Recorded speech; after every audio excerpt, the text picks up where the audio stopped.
একটা কথা জিজ্ঞেস করবো? হ্যাঁ করো। তোমার বাবা তোমাকে একদম বিশ্বাস করে না, না? কেন? আমার বাবা আমাকে খুব ভালোবাসে আর বিশ্বাসও করে। মনে তো হয় না।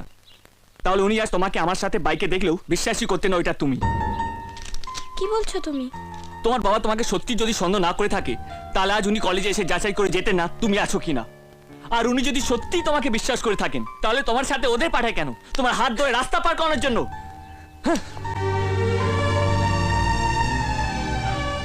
কি হয়েছে বলবি তো? কেউ তোকে কিছু বলেছে? এই হতচ্ছাড়া, কে আমার মেয়েকে কি বলেছে? ওই দেখো, আবার ভাঙি। কে তোকে কি বলেছে বল না শোনা। তুই শুধু কেন ঢেলছিস ভাঙছিস? কি হয়েছে বলবি তো? মা, বাবা আমাকে একদম বিশ্বাস করে না। তোকে বিশ্বাস করি না কি বলছিস? কি তুই না আমার মিষ্টি সোনা মা? তাহলে ওদের বলে দাও, ওরা যেন কাল থেকে আমার সাথে আর কলেজে না যায়। আর ওরা যদি যায় তাহলে আমি আর কলেজে যাব না। আশ্চর্য, তুই যে কতটা দামি সেটা ওরা তোর সাথে না গেলে লোকে বুঝবে কি করে? মা, মাথায় গেছে নাকি তোর? দামি দামি জিনিসপত্র ফেলছে, ভাঙছে।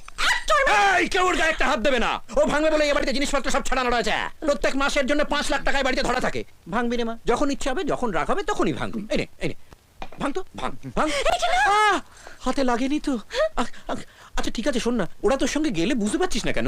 সুখে দুঃখে বিপদে আপদে একটা। মা, আমার কিন্তু এগুলো একদম ভালো লাগে না। ঠিক আছে, যাবে না, হয়ে গেল। এই, কেউ সাথে যাবে না কালকে থেকে। বকে দিয়েছি, কেউ যাবে না। শিব শিব শিব শিব, রাগ করে না। শোন না, তোকে এত মজার একটা তোতা পাখির গল্প বলবো না? কি হাসি পাবে তোর। একটা তোতা পাখি ছিল, ফরফর করে উঠতো,